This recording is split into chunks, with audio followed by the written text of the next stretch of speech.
오늘 미국장 흐름이 진짜 중요할 것 같습니다. 얼마 전에 계속 제가 얘기했던 부분, 나스닥이 12% 올랐던 그날 있죠. 그날의 저항을 계속 못 뚫고 있었어요. 그래서 여기서 심하게 투매가 나오고, 대외적으로도 악재도 있었죠. 트럼프가 워낙에 또 변수가 많은 그런 발언들을 많이 했기 때문에 시장에 불안감을 줬었고, 그리고 지금은 중국과의 또 교류가, 협상이 또 완만하게 진행되는 것처럼 또 보도가 되고 있어요. 그래서 시장이 환호했고, 일단 뭐 미국 선물 시장도 나쁘지 않기 때문에 오늘 뚫을 가능성이 있는 것 같아요. 그렇다면 공포에 잠식당했던 그 매물대를 어떻게 되는 거다? 탈출하는 겁니다. 이래나 저래나 미국장은 강한 게 맞아요. 근데 이번엔 좀 특이하죠. 그냥 공포심이 아니라 트럼프의 어떤 발언들, 굉장히 사람들이 불안해할 만한 그런 것들 때문에 증시가 더 폭락하고 하락하고 그런 상황이 만들어졌었어요. 그러니까 사람들이 좋아할 리가 없죠. 트럼프를 좋아할 리가 절대 없습니다. 오히려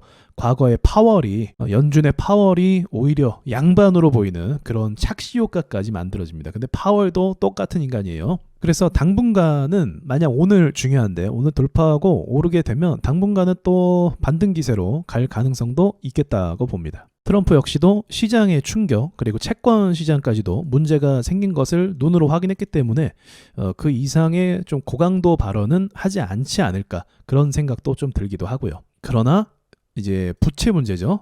미국의 부채 문제가 조금 해결이 되면 트럼프는 더 공격적으로 중국을 찍어 누를 거라고 전 생각을 하고 있어요. 그리고 그에 맞춰서 또 어떤 커다란 주식 시장을 아주 크게 움직일 만한 그런 변동성이 생기지 않을까라고 또 생각하고 있고요.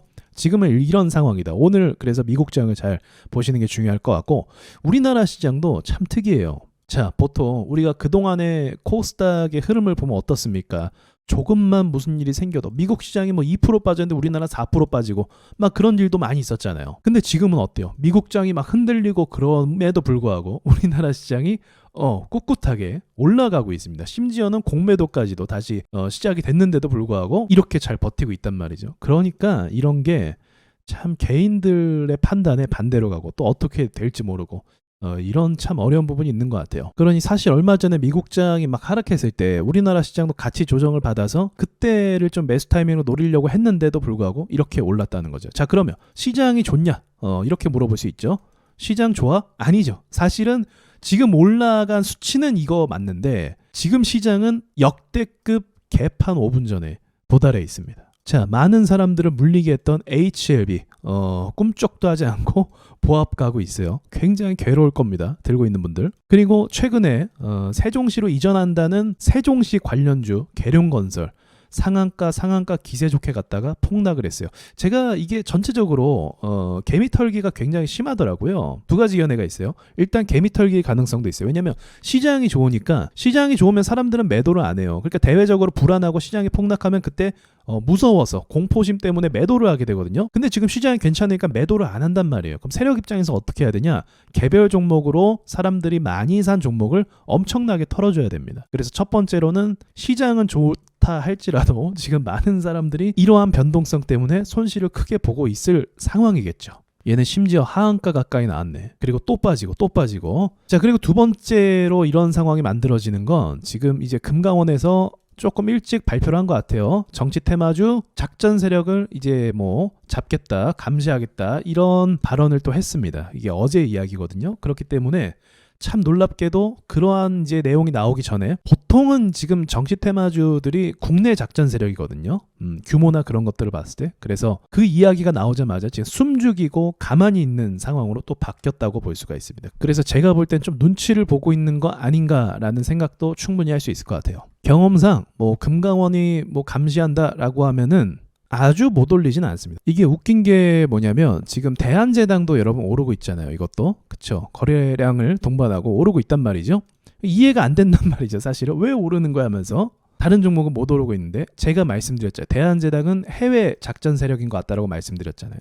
해외에서 작전 세력들은 걸리지 않아요. 조사도 안 되고 협조도 안 되고 실제로 문제가 있어서 눈앞에서 봤어요. 예를 들어서 눈앞에서 봐도 잡아갈 수가 없어요. 해외에서의 작전 세력은 절대 못 잡습니다. 그런데 뭐 상지건설 이런 건 이제 국내 작전 세력으로 제가 판단하고 있기 때문에 지금 주춤하고 있는 것 같아 보여요. 그래서 개미털기도 할 겸 그리고 눈치도 좀 보면서 이런 상황을 좀 지나치면서 시간을 좀 끌고 있는 것 같아 보인다라고 생각이 들어요. 어쩐지 심할 정도로 너무 이렇게 방치가 되는 부분이 있더라고요. 이례적으로. 자, 아무튼 시장이 좋은 게 아니에요. 지수는 올라가서 투매가 크게 나오는 건 아니지만 시장은 결코 좋은 편이 아니다. 시장이 정말로 좋아지려면 지금은 사실 방심할 수가 없는 상황이에요. 여전히 좋아지려면 이 유한양액 있죠. 이게 올라가야 돼요. 근데 못 오르는 이유는 하나입니다. 사람들이 너무 많이 샀기 때문에. 아직도 유한양액에 대한 이 믿음이 흔들리지 않고 있기 때문에 못 가는 거예요. 삼성전자는요. 계속 못 가고 있잖아요. 그러니까 시장이 좋은 게 아니에요.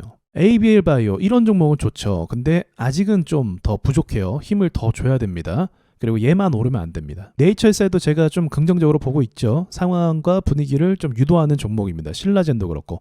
그러니까 이런 좀 과거에 유명했던 세력주들이 있어요. 이 세력주들이 지금 분위기는 약간 좀 몰고 가고 있는데 뭐 제대로 뭐 상승을 만들어내는 아직 그건 아니거든요. 그래서 저는 지금 섣불리 뭔가 좋다 나쁘다라고 얘기하기보다 일단 아직도 기술 반등의 영역으로 보고는 있습니다. 특히나 정치주들 역시도 시장을 주도할 만한 그런 섹터들은 당연히 아니겠대요. 반짝이에요. 반짝하고 떨어집니다. 그런 것이기 때문에 어디까지나 기술적 반등에 포함된다는 걸 좀 여러분께 정리해서 말씀드리고 싶어요. 지금 시장이 막 올라가니까 계속 올라가는 거 아니야 라고 생각할 수도 있겠지만 주도주가 시장에선 더 중요합니다. 그러니까 지수가 올라갔도 중요한데 이걸 끌고 가는 종목이 뭐냐 이게 더 중요해요. 지금 조선 쪽으로도 돈들이 쏠리고 있는데 조선 섹터가 시장을 막 살리는지 그건 모르겠어요. 아직까지도 우리나라에서 반도체의 영향이 크거든요. 만약 조선업 쪽이 더 크게 올라서 시가총액이 커지게 될 경우에는 그땐 가능할 것 같아요. 지금은 아직은 좀 아닌 것 같아요. 근데 조선 쪽은 오를 것 같기도 해요. 제가 봤을 때. 자, 하락을 만약 기다리는 분들이 있다면 조금 더 기다리셔야 될 것 같아요. 항상 이럴 때 좀 그런 경우가 많이 있었어요. 올라가는 거예요. 반등이 잘 나와. 그래서 버티는 것 같아. 근데 또 하락하는 경우가 이렇게 생겨요.